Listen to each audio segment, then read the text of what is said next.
डोरीपुर ग्राम सभा में हूँ। कुछ युवा हैं, इनसे बात करेंगे लोकसभा चुनाव को लेकर, क्योंकि लोकसभा चुनाव धीरे धीरे नज़दीक आते जा रहा है और 1 जून को मतदान होगा और 4 जून को मतगणना होगी। तो इनसे बात करेंगे किस मुद्दे पर मतदान आप लोग करेंगे, क्योंकि 3 प्रत्याशी है। एक है बालकृष्ण चौहान, दूसरे अरविंद राजभर और तीसरे राजू राय जी हैं। तो इनसे बात करेंगे भैया से। भैया अपना नाम बता दीजिए। इंद्रजीत यादव। तो किस मुद्दे पर आप लोग वोट करेंगे इस बार? बेरोजगारी, महंगाई, किसानी को लेकर के 45 किलो यूरिया ये लोग दे रहे हैं 50 किलो की बोरे में। तो महंगाई की बात आप कर रहे हैं, तो वो लोग बोलते हैं कि सैलरी भी बढ़ी है। ये लोग की जुमलेबाजी है और कुछ नहीं है। सैलरी बढ़ी है कि नहीं बढ़ी? सैलरी कोई महंगाई के हिसाब से कुछ नहीं है, सब बराबर और है। ज़्यादा चाहिए। हाँ, और ज़्यादा चाहिए। आपको सबसे अच्छा प्रत्याशी कौन है घोसी में? राजू राय जी। क्या दिखता है राजू राय में? राजू राय जमीनी नेता हैं। वो लोग बोलते हैं बाहरी नेता भी। नहीं, ऐसा कुछ नहीं है, जमीनी नेता है, वो काम करते हैं। क्या दिखा है बिगर सांसद बने हुए, क्या दिख रहा है आपको? क्या सांसद बने हुए हैं तो अभी सांसद बने नहीं, लेकिन क्या दिखता है उनके अंदर?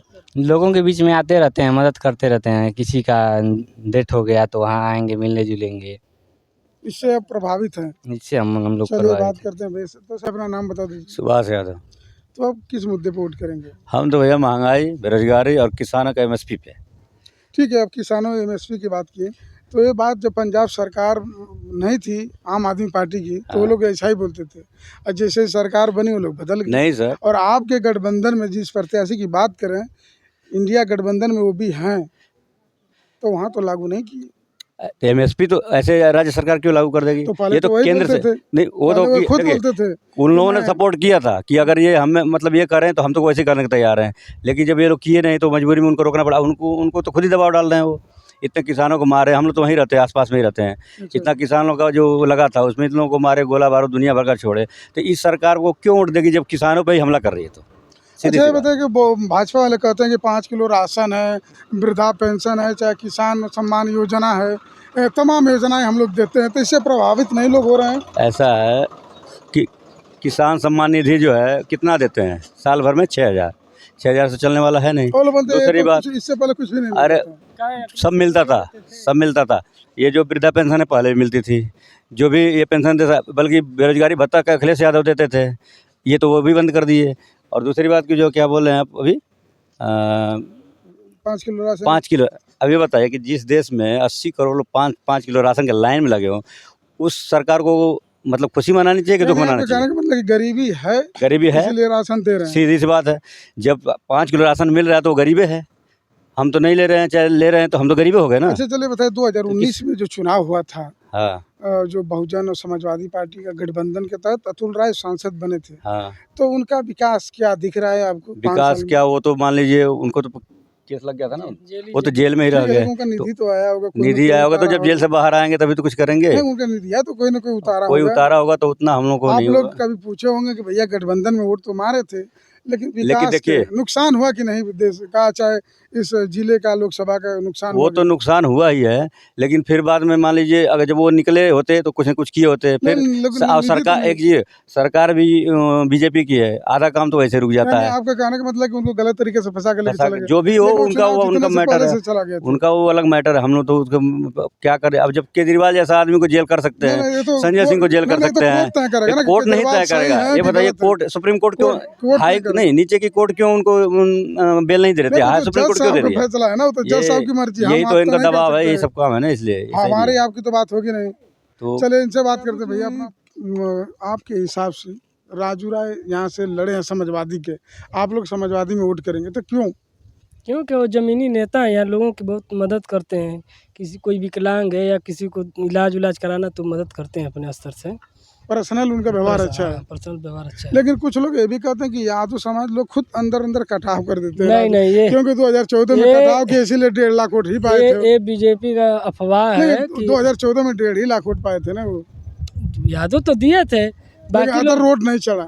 अदर वोट नहीं चढ़ा भाई। तो इस बार कैसे चुनाव जीत जाएंगे? इस बार चुनाव हर कास्ट से उनको मिलेगा, क्योंकि उन्होंने सामान्य वर्ग है इसके लिए।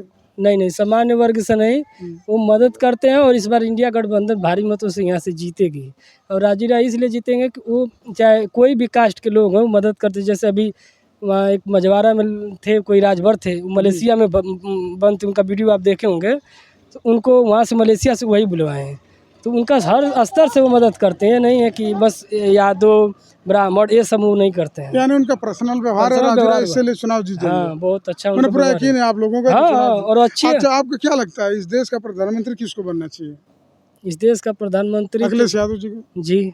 तो बाकी लोग कहाँ जाएंगे? केजरीवाल हैं, राहुल गांधी को लोग सपोर्ट करते देखिए हैं। वो तो भैया इंडिया गठबंधन जो बना है उसमें जिसकी बोला गया जिसकी सीट जैसी आएगी उसको शायद दिया जाएगा। अच्छा, ये पर बताइए नेता इसमें सबसे बेस्ट नेता कहें अखिलेश यादव तो जी। अखिलेश यादव है, ठीक है, राहुल आपके- गांधी भी हैं, ऐसा ठीक थोड़ी है, ना लेकिन है। राहुल गांधी और अखिलेश यादव की जोड़ी 2017 में भी थी जी। और बुरी तरीके से फेल हो गई थी। बुरी तरीके से फेल नहीं, फेल किया गया था उन लोगों कैसे को। किया गया? जनता किया है कि कैसे जनता किया? नहीं, ये ईवीएम का कमाल अच्छा, है। जहाँ आप जीतेंगे हाँ। ईवीएम सही नहीं रहेगी। जीते नहीं, अच्छा, जीत हार रखिए जाएंगे, EVM ये गलत आपकी हो ये जाएगी। आपकी हमको आपको बुलाया जाता है, ये आपको लॉलीपॉप दिया जाता है। जैसे अच्छा। अब उपचुनाव हुआ तो उसमें एक सीट आपको जिता दी, ठीक है, आपको तो लगेगा अच्छा, कि हाँ ठीक है। ईवीएम सही तो है। सुधाकर सिंह ईवीएम EVM हमेशा से जीते थे कि जनता जिताई थी? जनता ईवीएम जीता- अच्छा, देखिए एक चीज़ और चुनाव देखिए ना, जहाँ भी अगर ईवीएम से चुनाव हुआ और 2 दिन बाद उसका अगर क्या बोलते हैं गिनती हो गई तो वहाँ तो कर नहीं पाते।